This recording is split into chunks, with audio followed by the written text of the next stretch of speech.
And as long as Filipinos are getting more money, as long as digital is becoming a bigger and bigger thing every year, as long as more Filipinos get into e-commerce, as long as more companies get into online, the businesses are good. So parang the politics doesn't really matter, to be honest. May mga iba sa mga minention mo na wala na masyadong appreciation. It's really purely for fun.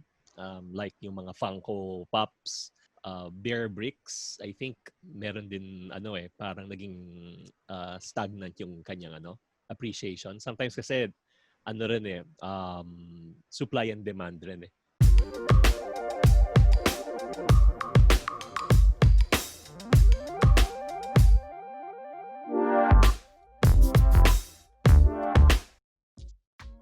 I would start with a product that's just meant to generate buzz and hype that's PR worthy. So a product na pag-uusapan na not necessarily ko kailangan pagkakitaan. It can be a loss leader type of product. It can be a product na medyo outrageous na wala naman talaga bibili. Pero it's a product that will generate buzz and that will create excitement for the store. Kasi you're new eh. So I don't want to buy the views. I don't want to buy the reach. So I'll let social media do its thing by creating something that will capture the imagination of people. Carlo, from a e-commerce aspect or online aspect, that's a huge number already, no? By the way, that's not sales, those are leads. Baka sendan ako ulit ni Carlo ng mga pictures ng shoes. Oo nga eh, nag-aayos na ako. Ano yung cost per lead mo, Jayson? Do you know? Zero. I didn't spend a single Oh, wow, panalo yun ha. So yun yung mga ginagawa kong test lang behind the scenes. Grabe. Oh, lakas yun. Organic, mataas pa potential conversion nun. Kasi they trust you, di ba? Ako rin, I trust Jayson. Super. super. Kaya yaman ka, picture ng shoes. Bagay sa'yo, oh. Bagay! Edit natin kanina para pwede ako bumili. Kaming bagay dito para sa'yo, Jayson. Ito, bagay ito. Air Force One na Keith. Diba? Ganda yan, bagay na bagay. Sakto yan, Carlo. 2,000 leads mo. Sakto yan, Carlo, sa next question ko, no? Kasi kayong tatlo, sakto yung topic, sakto yung question na to sa inyo. Kasi pag pinag-uusapan natin yung mga collectibles, hindi talaga ako makarelate eh. But a lot of them, a few years ago, nung pinag-uusapan, sabi ko, ba't sila bibili ng ganyan? Pero fast forward to today, ang dami sa kanila nag-appreciate in value. My question is this. Kung maglalagay kayo ng pera into something that will appreciate, what would it be and why? Choices nyo: watches, rubber shoes, basketball cards, bear bricks, Funko Pop, paintings. In short, 3/4 ng binavlog ni Carlo Ople. Alin doon yung lalagyan nyo ng pera with the hope that 5 years later maybe it will do very, very well. And I've seen watches, paintings, even rubber shoes and cards outpace even certain stocks sa market eh. So what would you do? Maybe Jayson, Carlo, then Sean. Sa akin it's more of what you're interested in talaga. So if you're interested in something and then you study it first. I have a friend, he has a huge collection of paintings. As in, he's probably one of the top collectors here in the Philippines. Tinanong ko siya yung time na nagko-collect siya. Tapos ina-explain niya sa akin isa-isa yung mga paintings niya. Sabi niya the first time he bought his first painting was like, it took him 3 years. 3 years of studying it first. So now some of his collections are worth, kung baka hindi lang 1,000% ang appreciation. So it's a matter of really something you're interested in, and then you have to study it first. So may mga iba sa mga minention mo na wala na masyadong appreciation. It's really purely for fun. Like yung mga Funko Pops, yung nagko-collect yan, hindi na masyado nakatingin sa appreciation. Just for fun. Tapos yung mga Bear Bricks, I think meron din parang naging stagnant yung kanyang appreciation. Sometimes kasi supply and demand rin eh. And depende din sa mga collectors. Kala kasi natin marami sila but konti lang talaga sila. And those who really buys the expensive stuff, mas konti pa. Basketball cards now, it's really interesting. I have friends also who's earning a lot sa basketball cards. But mukhang yung basketball cards that's one of the main things right now. With the watches, we've seen the appreciation a few years ago. Ngayon medyo hindi nagkatulad nung dati. I don't know. Si Carlo siguro yung mas makakapagbigay ng input siya. So, yun yung sa akin, not merely looking for that one thing, but something that you are passionate about. And if you study it further, there's a huge opportunity for growth. Got it. Before I go to Carlo, kasi pinag-aralan ko talaga lahat yan. Yung pinaka nag-appeal sa akin, basketball cards, kasi sabi ko, madali lang ma-store, tapos mahilig ako sa basketball. Pero, wala, hindi, it's not something na feeling ko kaya kong kumita ng pera. Feeling ko malulugi lang din ako on selecting it. Pero anyways, Carlo. Shoes pa rin ako. Kung flipping, shoes pa rin talaga kasi ang taas ng demand eh. Parang, tsaka it's so predictable. Parang if there's a release, it's easy to tell if it's going to go up in price or not. You just have to take a look at, you just have to watch YouTubers. Parang kung lahat ng YouTubers natutuwa, alam mong tataas ang presyo. Kung lahat ng mga nasa social media, yung mga the usual suspects, alam mong tataas yung presyo. Kung sinuot yan ng X particular na artista or music rapper or whatever, tataas ang presyo. So, yun yung gusto ko sa shoes. It's so much more predictable than Funko Pops. So much more predictable than well, I'm not into NBA cards, so I can't say na if NBA cards are predictable or not. But sa lahat ng mga ginawa kong investments, to this day, I think yung biggest ROI ko pa rin are shoes. Talo pa yung gains ko sa Bitcoin tsaka stock market. Wow.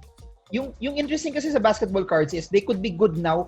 Pwede sila ma-injure 2 years from now and then hindi na magte-take off yung career nila. So yun yung risk, especially if you buy the younger players, and yun yung mga rookie cards kasi ng younger players ngayon tataas eh. Pero you run the risk na baka wala mangyari sa kanila eh. Yung big difference lang, and siguro para sa mga nakikinig, iba yung cycle ng shoes eh. Hindi siya yung tipong 5 years. Parang yung shoes, kung gusto mo maximize yung returns, you're looking at a month eh. Kasi talagang mabilisan. So kung alam mong tong sapatos na to nalalabas, sobrang patok, you exhaust every opportunity to amass as many of those shoes as quickly as possible. Tapos you flip it siguro when you feel na it's starting to peak. Yung longest siguro na nakita ko, siguro mga a year bago nag-peak. Pero 5 years, malabo yun. Unless mga sobrang gray level na sapatos na tipong mga yung talagang super rare na numbered lang. And then again, konti lang yung bibili nun. But yeah, kung marunong ka, I'll give you guys an example. There was one sneaker that came out, yung Jordan 1 Dark Mocha. It's basically a dark brown Jordan 1. Without even taking a look at what social media was saying, parang if you're into shoes, you know na it will skyrocket in value eh. Kasi it's the only Jordan 1 na ganun yung kulay, apart from yung Travis Scott na una. Basta it's such a good shoe. Tapos, ang nakakatawa dyan, ang dami mga tao, parang binibenta nila yung sapatos na yun. Yung SRP is around 9,000, pero binibenta nila at 12, 13, 14. Pero parang ako, inisip ko, tataas yan, sobra, sisipa yan ng presyo. So ako, I was able to buy siguro around 20. And yung mga pinagbibili ko pa, even resale price. So kunyari, 9,000 yan. Ako binibili ko lahat kahit 12,000, 30,000, 40,000. Pinagbibili ko lahat. Tapos ngayon, it's selling for 25 to 30. So binitawan ko lahat. So yung mga ganun yung niya, yung speed versus yung appreciation of art or appreciation of watches. Watches, parang hindi ko alam kung tagal mag-appreciate ng mga to. Parang ang konti pa, sobrang liit. Parang akit lang siya. 3%, 5%. Parang, Got it. Yung watches parang ano no? Mga 3 years ago yung ano yung pinaka yung boom. boom niya. Mm. Um, Pero kung mag-watches ka ngayon, ang dami nagbebenta ng palug eh. Talaga? So kung malalim yung bulsa mo at marunong ka magnego, now is the best time to pick a watch up. Kunyari, if you've always wanted the Rolex, I think now is the best time to buy a Rolex. Kasi you can nego Submariners down to like 300,000 eh. They used to be, diba?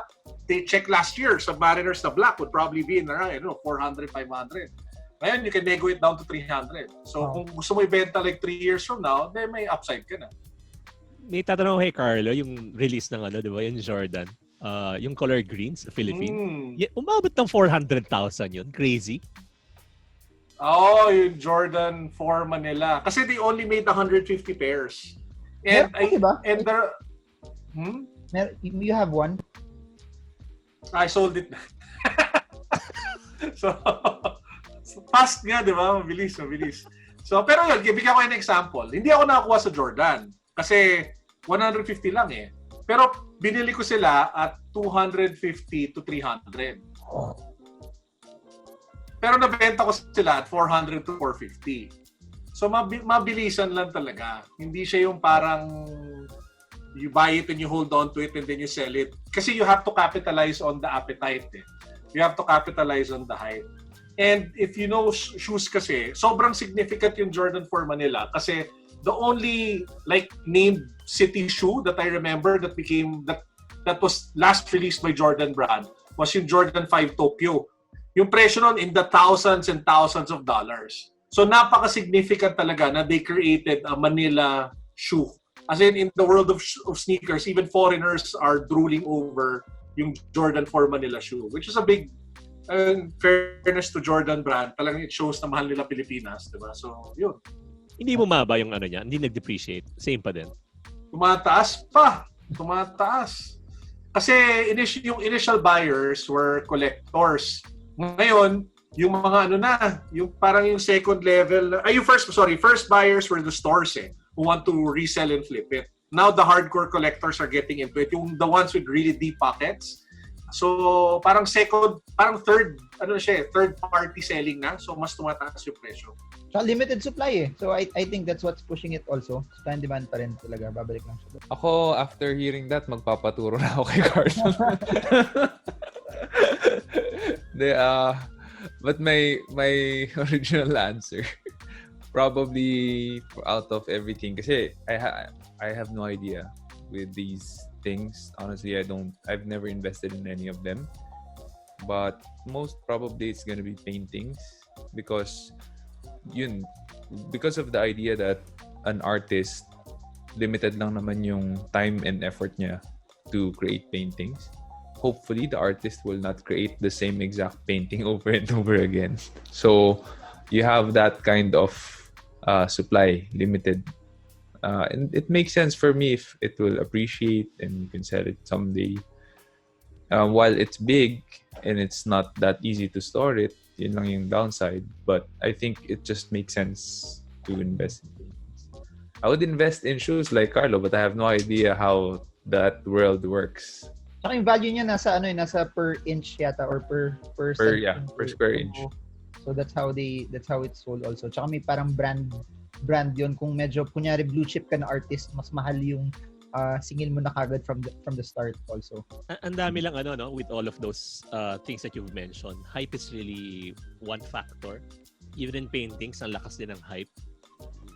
One big reason why you have to study it first, not to fall for the hype. And kung ikaw yung expert, tas ikaw yung magaling mang-hype, panalo ka talaga. Pero I think, yes. I think it also goes dun sa sinabi ni Jayson kanina na mag-invest ka lang dun kasi yun yung alam mo na tsaka yun yung gusto mo na kahit di siya mag-appreciate dahil gusto mo siya, masaya ka na nakikita mo nandun siya sa bahay mo or naka-store siya doon or idol mo si Luka Doncic, so you buy it, store mo siya, di ba? Parang ganun. Anyways, on a very very serious note naman, ito, given that the Philippines is a very, very political country, does the political landscape or politics affect in any way the way you conduct your business or your investments? Maybe, maganda si Carlo dito. Carlo first, then Sean, then Jayson. Okay. My investments? Well, so are you talking about the stock market? So, Or ano? business or the way you deploy your capital, does it cause you to become more cautious or more aggressive or talagang baliwala itong politics, mag-invest pa rin ako kahit anong mangyari or magninegosyo pa rin ako regardless of what happens? Okay. Well, ako kasi most of my businesses kasi are direct to consumers eh. And as long as Filipinos are getting more money, as long as digital is becoming a bigger and bigger thing every year, as long as more Filipinos get into e-commerce, as long as more companies get into online, the businesses are good. So parang the politics doesn't really matter, to be honest. It matters in terms of values and principle kasi parang the longer I stay here, the more I want to leave. So so it's more that than anything. Alam mo, baliktad nga yung nakikita ko eh. Di ba, some people, they want to work, they would want to work in other countries and then send money back to the Philippines. Di ba? Ako reverse. I want to live somewhere else, but I want my businesses in the Philippines to fund me. So, yun yung goal ko. To set up as many businesses as possible here na digital and then run those businesses in New Zealand. Parang ganon. Parang yun yung big dream namin ni Mitch na parang ako, I've come to the point talaga na I want to migrate, I want to leave. So parang, as in talaga, parang my heart is like 95%. Sige, I'll leave a little bit. Siguro 95% convinced na I want to leave the country. Tumakbo ka na kasi eh. Oo nga, paano ni Carlo Ople for senator movement natin? Carlo Ople for coffee shop owner in New Zealand. Diba? So, yun na lang. Convincein nyo si Mitch na payagan ako tumakbo, tatakbo ko. Pero malabong mangyari yun. So, magiging coffee shop owner na lang ako sa New Zealand. Okay, comment below guys. Pag napaabot natin to ng 10,000 likes, tatakbo si Carlo. De, joke lang. Okay, Sean. Kala ko pag 10,000 likes, kakausapin mo na si Mitch.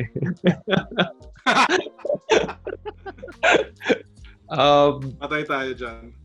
I have pretty much the same disposition as Carla does, na the politics does not affect largely yung the way I invest and my businesses.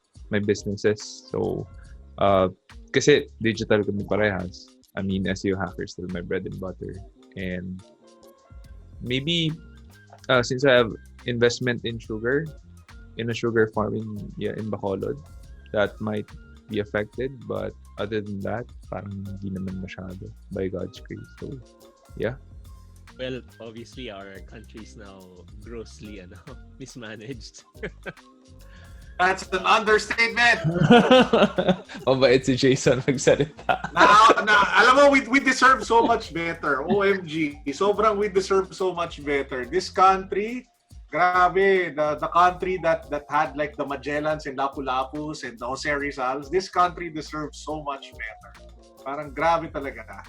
And guys, hashtag Carlo for Senator movement. Dito nagsimula yun. Come on. Grabe talaga. Yeah, nasabi na ni Carlo that speechless. So with regards to siguro yung businesses natin here, it's not that affected much, but you know, almost every week may mga kausap ako talagang grabe yung mga businesses nila now, with no sign of getting better, and it's a matter of well, it's a matter of really putting your faith not on what's happening in the country, but within God's economy. Na you see that you see that common theme in the Bible, na none of them really trusted in what's going on around them, but really trusted in God. I don't want to sound spiritual, but yun yung pinaka-essence para you keep on doing what you're doing and not get affected, and you see things will get much better. I remember this verse in Genesis kay Isaac. Parang sinabi sa kanya ni God, paalis na siya kasi nagkakagulo na. Pupunta na siya ng Egypt yata yon. Pero sinabi sa kanya doon ni God, stay. And he stayed, and then he planted seeds, and he reaped like 100-fold of what he planted. So, yun siguro yung isang thing na ibang perspective naman how we can plant seeds in this season, not just for ourselves but for others also. And then with that, I believe the harvest will come. Yun lang yung sa akin. Got it. Galing. So, buti na lang, pag nagdadasal ako, di ko lang alam kung si God, pero sinasabi niya, go. Joke lang. Pili ko hindi si God yun eh. Pili ko yung inner self ko yun, parang lumayas ka na. Parang ganun. Actually, yun yung next question ko. Pero since alam na namin yung sagot mo, Carlo, kayo, Jayson, Sean, has it ever come to a point in your life na isip nyo, migrate na lang kaya ako? Kung hindi nyo man naisip yun, what's keeping you from staying? Yan.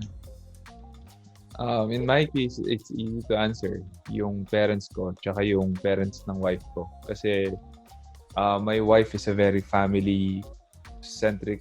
She loves her family. Super. She loves our family, she loves her family. And she wouldn't think of leaving them. Mother-in-law mo, mahal mo? Yung? Mother-in-law. Mahal ko mother-in-law ko. Nadali ang sagot I hope yan din sagot ni Apple about my mom. Pero tingnan natin. Pero ako mahal ko mother-in-law ko. Okay. So, bakit pa delay? Oo nga, nakita ko yung delay eh. May delay? May ganun pa, ha? Parang napaisip ko muna eh. Hindi ko narinig. Hindi, may mother-in-law. When I saw her the first time, sabi ko, ito na yun. Ito na yung papasalan ko. Ikaw, Jayson, She's senior na pero she looks like she's 40s eh. So, yeah. Actually, share ko kanina, pa-effect lang yon. Yung nararamdaman ko katulad yung sinasabi ni Carlo. See you in New Zealand! Yeah. Well, if you're a sane person, you would think because of what's happening. Yeah. New Zealand. Okay. Got it. Canberra. Meron silang entrepreneurship visa. Parang as long as you're going to put up a business. Teka, huwag mo sabihin kakalat, may hirapan tayo. Pag wala natin si Carlo, yung GDP natin, bababa. Guys, not true. Naka-apply ka na. Sarado lahat ngayon. Pero Hoy, bukas ha? Bukas ba? New Zealand. Whoa. Yeah, they're still processing immigration. People who want to leave. Wow. Pero I thought of that before, honestly. And I brought it up to Apple din. Pero yun nga. So she said that. And then, naisip ko rin na I want to help and support her if she wants to stay for her parents. And then I thought about retiring there. But it's cold. It's hard to retire in a cold place. So, most probably, it's gonna be here. Okay. Got it. Last two questions na lang kasi I know Carlo has to go in a bit. Eto. I don't know about you guys, but those of you who are listening, you're also entrepreneurs. You could see a lot farther. And kung sa stocks, alam mo na pag umangat konti yung green candle, pwedeng sumunod mas malaking green candle eh. So, parang for me, 2021 is the follow-up green candle eh. Kasi last year, there are companies that thrived. The economy didn't do as bad as we thought it would. And now that the fog is clearing up, we all have these opportunities. We've learned more. I could see that this year might be a year of huge growth if you're still willing to roll the dice.